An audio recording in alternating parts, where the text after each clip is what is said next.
Because I had a big brother that was really able to teach me and invite me into a different type of a world. Rob knew that it was really important to look back and bring kids up with him. He knew what it was like because he had gone through a lot of what many of our youth in the community are going through now. Being the director of the Office of Youth Violence Prevention, it was his perfect space.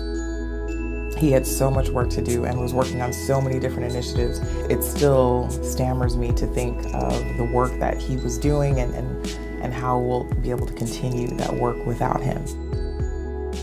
The most treasured roles and that he really worked in such a magnificent manner was first a loving husband, a devoted father.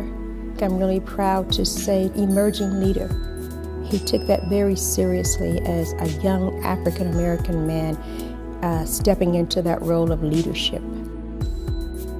Rob was not only a community leader, he was not only a community advocate.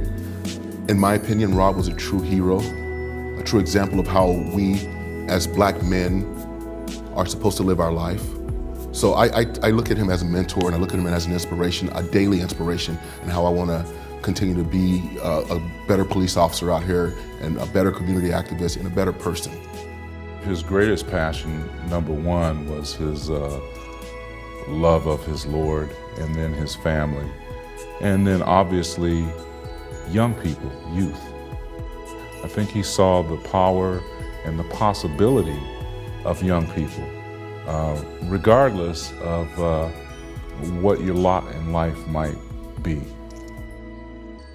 You name it, there were kids, there was Rob Ingram, working with our kids and just doing an excellent job in this community for trying to give kids positive directions in their lives. That's his mainstay. I want to make a difference in our community because somebody made a difference for me. Rob was, most definitely someone who was passionate about making a difference. Even if it was just for one person, he was just that passionate, much less, the masses of young people that needed help in the community.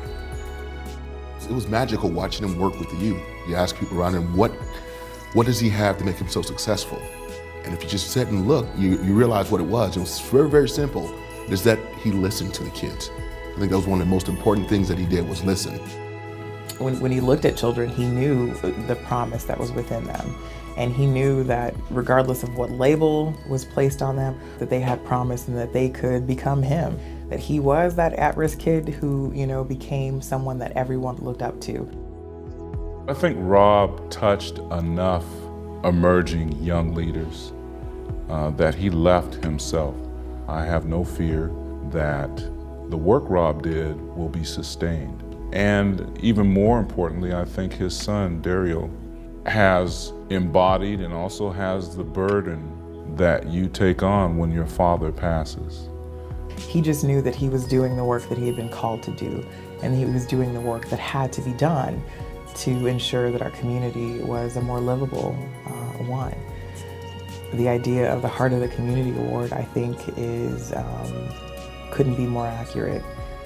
I think that's what he said. Y'all got it right, it's okay. And you're honoring me and you're remembering me and you got it right. It's like, I'm all that and a bag of chips. And it's okay.